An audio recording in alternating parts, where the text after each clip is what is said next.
சொல்லியிருப்பான். கர்த்தர் மிகவும் பெரியவர். அதை பற்றி சொல்லலாம்.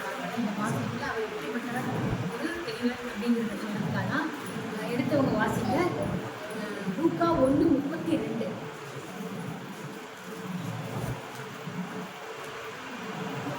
அவர் பெரியவராயிருப்பார், உன்னதமானவருடைய குமாரர் என்னப்படுவார். கர்த்தராகிய தேவனீர் அவருடைய பிதாவாகிய தாவீதின் சிங்காசனம் அவருக்கு கொடுப்பார். இதுக்கு முன்னாடி என்னன்னா, மரியாதை கர்ப்பவதியாகி நீ ஒரு குமாரனை பெறுவாங்கிறார். அந்த குமாரன் தான் ஏசப்பா. அவர் உலகத்தில் உள்ள எவரையும் விட பெரியவர். இந்த பெரியவருங்கிறத பற்றி தான் நான் இந்த மாதத்துலாம் பேச போகிறேன். அவர் எவ்வளோ பெரியவர், யாரெல்லாம் விட பெரியவர், எதிரெல்லாம் பெரியவர் அப்படிங்கிறத சொல்லலான்னு. சங்கீதம் 48:1 எடுங்க. 699 பழைய நம்பர். கர்த்தர் பெரியவர், அவர் நமது தேவனுடைய நகரத்திலும் தமது பரிசுத்த பர்வதத்திலும் மிகவும் துதிக்கப்படத்தக்கவர். கர்த்தர் வந்து பெரியவர். அவர் தமது தேவனுடைய நகரத்திலும் தமது பரிசுத்த பருவத்தில் மிகவும் துதிக்கப்படுவார். அவ்வளோ பெரியவர் இருக்கிறதுனால எப்போதும் நம்ம அவரை துதித்து கொண்டிருக்கோம். எப்படிப்பட்ட பெரியவர் அப்படின்னா, உலகத்தில் எவரையும் விட பெரியவர். சங்கீதம் 77:13.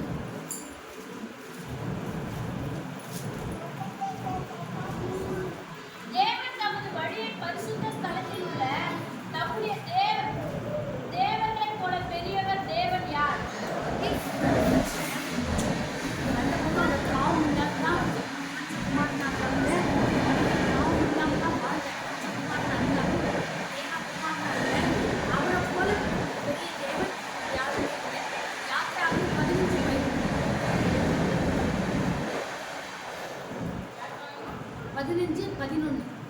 பேஜ். கர்த்தாவே, தேவனீர் உமக்கு ஒப்பானவர் யார்? பரிசுத்தத்தில் துதிகளில் பயப்படத்தக்கவரும் அற்புதங்களை செய்கிறவருமாகிய உமக்கு ஒப்பானவர் யார்? அவருக்கு ஒப்பானவர் யாருமே இல்லை.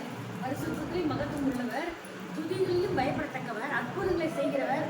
உமக்கு ஒப்பானவர் யார்? ஒப்பானவர் இந்த யாத்திராகமத்தில் எவ்வளவோ காரியங்களை ஈர்த்தியோட ஜனங்களுக்கு செஞ்ச பெரியவராக காட்டினர். அதுதான் அவங்க ஒப்பானவர். உனக்கு ஒத்தான யாருமே இல்லை. ஒரு பாட்டு கூட ஒப்பானவர் யாருன்னு இருக்கும். அந்த அளவுக்கு அவர் உலகத்தில் உள்ள எவரையும் விட ஜீவனுள்ள தேவன் பெரியவர். சில சமயங்களில் நம்ம என்ன நினைப்போம், அவர் அவ்வளோ பெரியவராக இருக்கிறத கூட திடீர்னு சில பேருக்கு சந்தேகம் வந்துடும். ஏதாவது ஒரு காரியங்கள் அவர் செய்வாரா மாட்டாரா, அவர் இஷ்டத்துக்கு ஒப்பு கொடுக்கணும். எது நல்லதோ கண்டிப்பாக அதை செய்வார். நமக்கு உடனே அது நல்லதா கெட்டதான்னு நமக்கு தெரியாது. ஆனால் கர்த்தர் வந்து அவர் செய்யும்போது அது நல்லதாக தான் அமையும். அதில் ஒருவேளை அந்த டயத்தில் அது நடக்காமல் இருக்கலாம், இல்லை டிலே ஆகலாம், இல்லை நடக்காமையே கூட இருக்கலாம். ஆனால் உலகத்தினுடைய எவரையோட பெரியவர் நமக்கு என்ன தேவைங்கிறது அவருக்கு தெரியும். சில பேர் பார்த்திங்கன்னா, நான் தான் நினச்சிப்பேன், கர்த்தருக்குள்ளே ரட்சிக்கப்பட்டவங்களே இந்த வார்த்தையை சொல்லி பயப்படுவாங்க. எங்கள் வீட்டில் வந்து யாரோ வந்து இது வச்சுட்டாங்க, குழி தோண்டி, அது சொல்கிறதே எனக்கு ரொம்ப மனசுக்கு கஷ்டம். அது வேறு யாராவது சொல்லட்டோம். நம்ம வந்து என்ன குழி வெட்டி போட்டால் கூட நம்ம ஒன்றுமே யாருமே ஆசைப்பட்டாரு. ஏன்னா உலகத்தில் ஒரு எவரையுமே பெரியவர். அந்த சாத்தான் வச்சிருக்கிற அந்த மந்திர தந்திரத்தை விட நம்ம தேவன் பெரியவர்ன்றதை நம்ம விசுவாசிச்சா இதுக்கெல்லாம் நம்ம பயப்பட மாட்டோம். முதல்ல நமக்கு அந்த பயம் முதல்ல இருக்கக்கூடாது. பாருங்க, அது வந்து இந்த பெரியவருங்கிறதுக்காக இதை சொன்னேனே தவிர இதுக்கு இதுவாக இல்லை. யாத்திராவுக்கு என்னாகும் 24, 23, 19, 2 படிங்க. யாக்கோபுக்கு விரோதமான மந்திரவாதம் இல்லை, இஸ்ரவேலுக்கு விரோதமான குறி சொல்லுதலும் இல்லை. தேவன் என்னென்ன செய்தார் என்று கொஞ்ச காலத்தில் யாக்கோபையும் இஸ்ரவேலை குறித்து சொல்லாமல் அந்த அளவுக்கு எகிப்து ஜனங்களுக்கு அவர் செஞ்சேன். அப்போ கூட இவங்க என்ன பண்ணுறாங்க, என்னை எதிர்க்க வந்து குறி சொல்லி யாரோ சொல்லிட்டாங்க, எனக்கு மந்திரவாதம் வச்சுட்டாங்க, ஒரு குழி கொண்டு பிசாசு தந்திரங்கள்லாம் பண்ணிட்டாங்க அப்படிங்கிறாங்க. ஆனால் அவர் வந்து நிச்சயமாக நான் அந்த மாதிரி செய்யவே மாட்டேன். யாராவது செஞ்சால் கூட உனக்கு விரோதமாக உருவாக்கப்படும் எந்த ஆயுதமும் வாய்க்காதே போகும். உனக்கு விரோதமாக ஒரு வழியில் வந்து அவங்க 7 வழியில் ஓடி போவாங்க. அந்த 19வது வசனம் படிச்சு பாருங்க. பொய் சொல்ல தேவன் ஒரு மனிதன்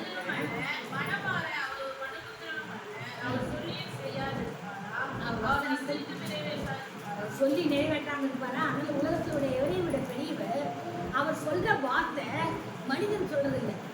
மகாத்மாவானவர், மகா வல்லமை உள்ளவர், பெரியவர், உலகத்தில் விட எவரையும் விட செய்கிறார். அதனால அவர் வந்து மந்திரவாதத்துக்கு குறி சொல்றதுக்கு நம்ம பயப்பட தேவையே இல்லை. ஏன்னா நம்ம ஜீவன் உள்ள தேவன் ரட்சிக்கப்பட்ட நமக்குள்ள அவர் இருக்கார்.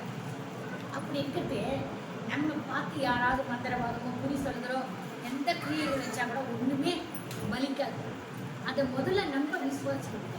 நான் என்னோட எனக்குள்ள இருக்கிற தேவன் பெரியவன்னா என்னை எதிர்த்து யார் எந்த மந்திரவாதம் வச்சாலும் குறி சொல்ல வச்சாலும் என்ன மந்திரம் போட்டாலும் ஒன்றுமே பலிக்காது. இது நிறைய சாட்சியெல்லாம் நான் நிறைய கேட்டிருக்கேன்.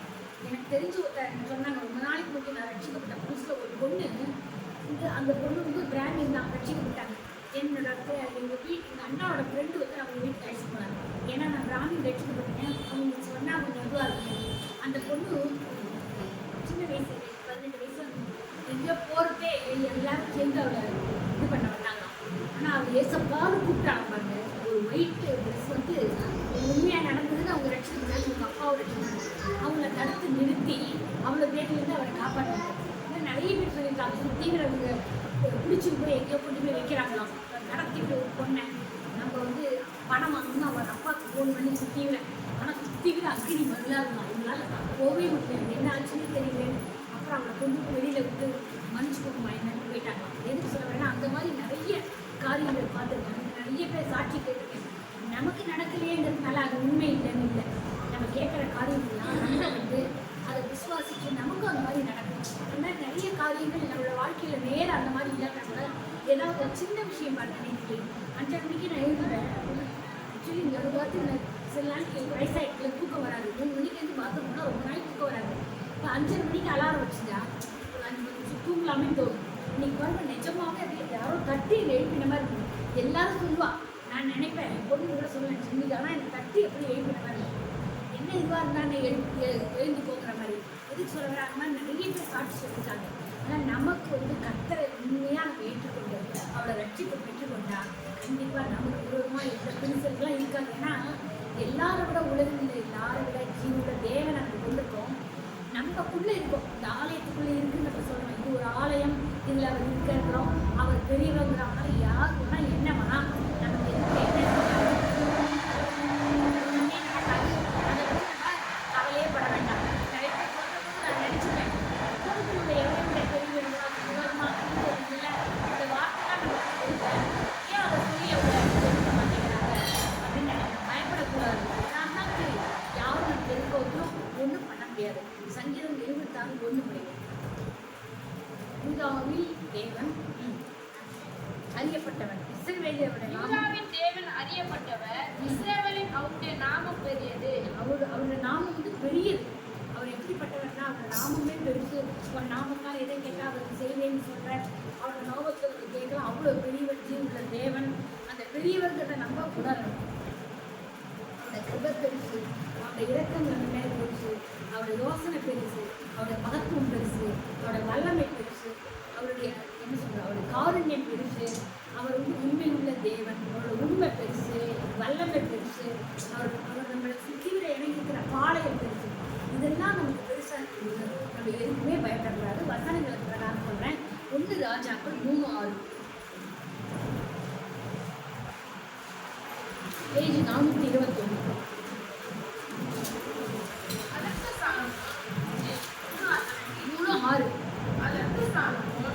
என் தகப்பனாகிய தாவீது என்னும் அடியானை பற்றி உண்மையும் நீதியும் மனநேர்மையுமாய் முன்பாக நடந்தது. தேவனே அவருக்கு பெரிய கிருபை செய்து அந்த பெரிய கிருபையை அவருக்கு காத்து இந்நாளில் இருக்கிறபடியே அவருடைய சிங்காசனத்தில் வீற்றிருக்கிற ஒரு குமாரனை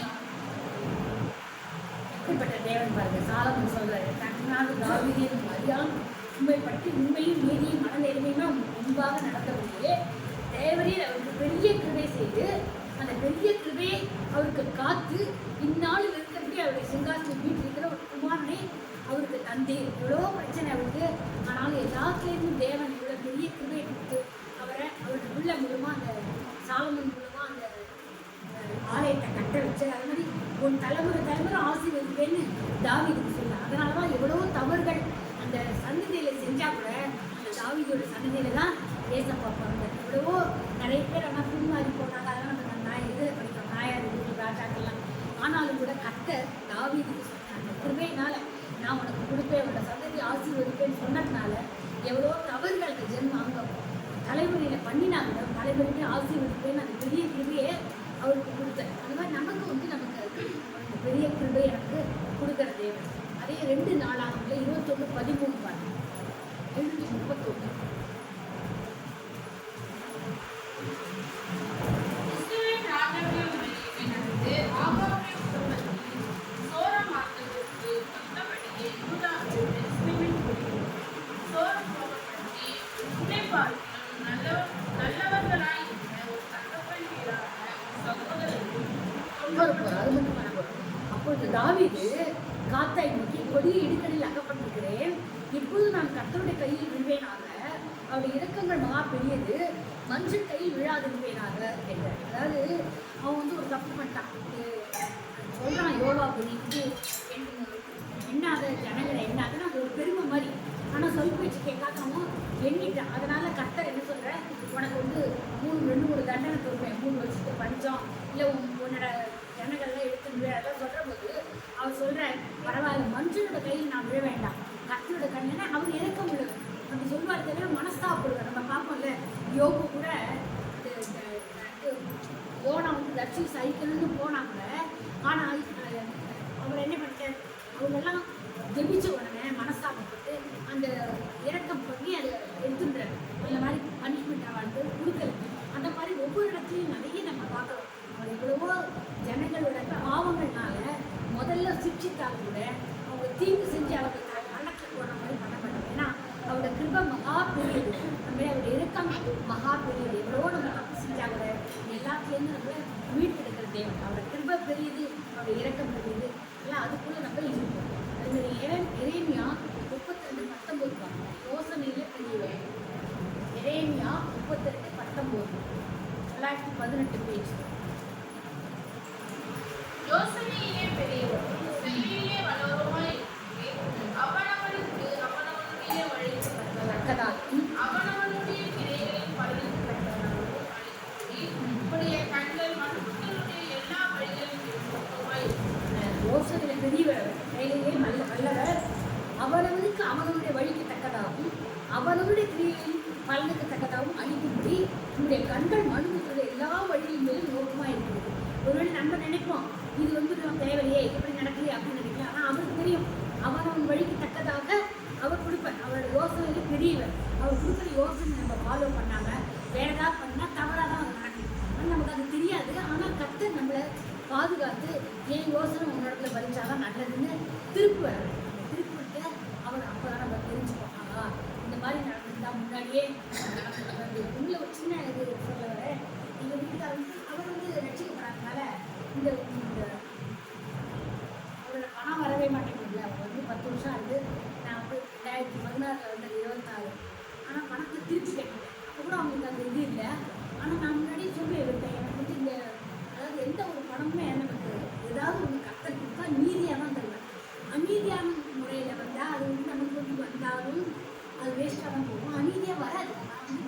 நான் நியாயமாக நினைக்கிறேன், உண்மையாக நினைக்கிறேன்னா எனக்கு அந்த வர பணம் வந்து உண்மையான வரணும். யாருக்கும் எல்லாம் பண்ணி பார்த்தாரு, கொடுத்து பார்த்தாரு, நான் கொடுக்கலைன்னா எனக்கு கோவப்படுறேன். நான் சொன்னேன், இது நல்லா அநீதியாக வந்தால் வராது, வேண்டாம் அப்படின்னா கேட்கல. அது 60% வந்த பணத்தில் லட்சக்கணக்கில் வந்தால் 60% பிடிச்சிட்டு மீதி 40% தான் எனக்கு தருவாங்களாம். அதுவும் அதுக்கு 30,000 முன்னாடி வந்தவொன்னா வாங்கி போகல. நான் விட்டுட்டேன். ஏன்னா அவரோட பெண்கள் நம்ம ஏதாவது சொன்னால் கேட்க மாட்டார். அவர் வந்து அபிஸ்வாசி. நான் சொன்னேன், அப்பா நான் நேர்மையாக அந்த நான் நேர்மையாக இருந்திருக்கேன். அவங்கள ரிட்டையர் ஆகும்போது எனக்கு எந்த பிரச்சனையும் இல்லை. அதே நிறைய பேர் பார்த்தீங்கன்னா பெரிய ஆஃபீஸர்லாம் இப்போ பார்த்தோமே, நம்ம மினிஸ்டர்ஸ்லாம் எவ்வளோ பேர் பாருங்க அவமானம் பண்ணாங்க. அந்த மாதிரி நிறைய பேர் லஞ்சம் வாங்கிட்டா ரிட்டையர்மெண்ட் சர்டிஃபிகேட்டில் எப்படியும் கண்டுபிடிச்சி அப்போ என்ன ஆகும், பணம்லாம் வராது, அவமானம் சொல்லுவாங்க.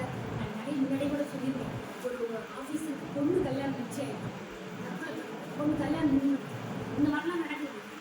நியாயமாக நீதியாக நடந்துட்டா கர்த்தர் வந்து நம்ம நியாயமாக நடந்துட்டா, கர்த்தர் உண்மையாக நம்ம நடந்துட்டா உண்மையாக அவருக்கு இருப்பார். அவர் யோசனை கொடுத்தது அதை நம்ம கேட்கணும். நான் சொன்னேன், இது அவர் வந்து கர்த்தர் பேசாதனால நான் சொன்னேன், கர்த்தருக்குள்ள இருக்கும்போது நம்ம அநீதியாக இருக்கும். அது பணம் எனக்கு பிடிச்சதுன்னா கேட்கல, 30,000 கொடுக்குறான், எனக்கு பணம் தான் தரேன். இப்போ நம்ம என்ன பண்ண முடியும், நம்ம நான் தான் படிக்கணும். நம்ம வந்து நமக்கு அதுவும் இருக்கே, கணவன் சொல் போயிட்டு பரவாயில்ல 30,000 கொடுத்து இஷ்டமே இல்லை கொடுத்தேன். ஆனால் அவர் வந்து சாமல் ஒன்றுமே பண்ணல. ஒரு பிஏ போய் பார்த்தார், அவ்வளோதான். போய் வந்து சேர்மனை பார்த்தாரு. அதுக்கு நான் எப்பொழுதும் சொல்லி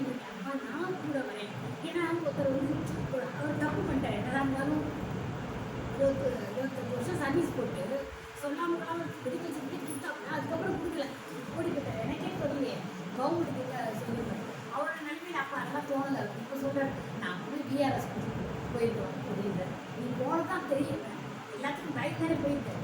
அப்போ இப்போ இது பண்ணுறாரு, ஐயோ அந்த பணம் பண்ணுறாங்க இல்லையா. அப்போ நான் சொன்னேன், இந்த மாதிரி வேண்டாம்மா, அவன் பதிலே கொடுக்கலன்னு சொல்லி வருத்தப்பட்டே இருந்தார். சரி நம்ம போய் பார்ப்போம். நான் 2 வாட்டி பார்த்தேன். கத்தர் சித்தம்னா இப்போ கடைக்கு வச்சுருக்கேன். ஆனால் அப்படி தயவாக மாத்துறது அவர் கண்ணில் திரும்பி கிடைக்கிச்சு. நான் 2வது வாட்டி போட்டு அவ்வளோ இப்படி ஆஃபீஸர் இப்போ வந்து இந்த ராதாகிருஷ்ணன் இந்த கொரோனாவில் இருக்கிறேன், யாரும் பொண்கள்லாம் கூட படிக்க வச்சுருவாரு. ஏழை கொரோனா போது ரொம்ப ஹெல்ப் பண்ணிட்டேன். அவர் வந்து ஈபி டிபார்ட்மெண்ட் கொண்டுதான். அவர் அவ்வளோ 2வது வாட்டி நான் போட்டு எத்தனை பேர் வருவாங்க மண்டே என்னை நாம வச்சுட்டு அங்கே சொல்லி எழுதி கொடுக்குறது மெஸ்ஸி இதில் ரிமூவலாக இருந்தாங்க, இவர் வந்து இது பண்ணிக்கலாம் அப்படின்னு அதுக்கு சுற்றி புக் வச்சுக்கோ வீட்டுக்குள்ளே எடுத்து போகிறது கரெக்டாக செய்வேன். அவர் மனசு வச்சா நிச்சயமாக செய்வேன். நியாயமாக வரும் எப்பவுமே. அப்போ அநியாயமாக நம்ம போனால் அந்த காரியம் நடக்கும். நீதியாக நியாயமாக நடக்கட்டும், அது வந்தால் அது வரட்டும். ஆனால் நீங்கள் வந்து அநியாயமாக போனால் வராது. இத்தனை நாள் வச்சு பண்ணல. ஆனால் யோசனை பெரியவில்லை. நம்ம என்ன பண்ணேன், அது நடக்க விடாமல் திருப்பி எழுதுதான் கத்தர் வந்து சில சமயம் என்ன பண்ணுவாங்க, தவறாக நடப்பாங்க. கணவனோ மனைவியோ யாராவது ஒருத்தர் அவிசுவாசியாக இருந்தால் தவறாக நடந்தால், ஆனால் கத்தர் பண்ணுறாங்க திருப்பி கொண்டு வந்துடுவார். ஏன்னா அவர் பெரியவர், யோசனை பெரியவர். அவர் யோசனை பண்ணி அவருக்கு நடப்பாங்க. நம்ம எப்போதுமே நினச்சிக்கணும், ஒருவேளை கணவனோ மனைவியோ ரட்சிக்கப்படாதவர்களாக இருந்தால், இல்லை முழுமையாக கத்தரை ஏற்றுக்கொள்ளாமல் இருந்தால், என்ன காரியம் பண்ணாலும் அது நடக்காது. மனைவி பண்ணுற ஜெபமோ கணவர் பண்ணுற ஜெபமோ அதில் தான் யோசனையில் கத்தர் பெரியவராக இருந்து அந்த காரியத்தை தான் அவர் நிறைவேற்றார். அதே மாதிரி சகரியால 9:17 வருது.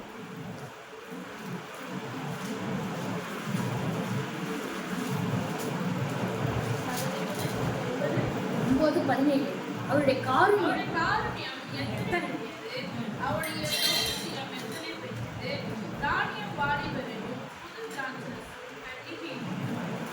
கர்த்தரோட ஜனங்களை எப்படி ரட்சிச்சு அவருடைய இரக்கமும் காரியமும் அவருடைய சௌந்தரியமும் எவ்வளோ பெரியதுங்கிறத நம்ம ஒவ்வொரு எகிப்து ஜனத்தை பார்க்கலாம். ஒவ்வொன்றும் நம்மளோட வாழ்க்கையில கூட நம்ம பார்க்கலாம். அவருடைய சௌந்தரியமும் அவருடைய காரணியமும் அவருடைய யோசனையும் அவருடைய இரக்கமும் அவருடைய காரணியம் அதெல்லாம் நம்ம நினைச்சு உலகத்தில் உள்ள எவரையும் விட என் தேவன் பெரியவர் அப்படின்னு நம்ம விசுவாசிச்சா அந்த ஜீவன தேவனை கொண்டு வரும்போது கண்டிப்பாக நம்ம வாழ்க்கையில் பெரிய காரியங்களை அவர் கண்டிப்பாக செய்வார். கர்த்தர் நாமே அந்த வார்த்தை ஆசீர்வாதம். நம்மளும் அந்த வல்லமை இந்த தேவனை பற்றி கொண்டு உலகத்தில் எவரையும் ஒரு பெரியவரை கொண்டிருக்கிற நாம பெரிய காரியங்களை அவர் மூலமாக நம்ம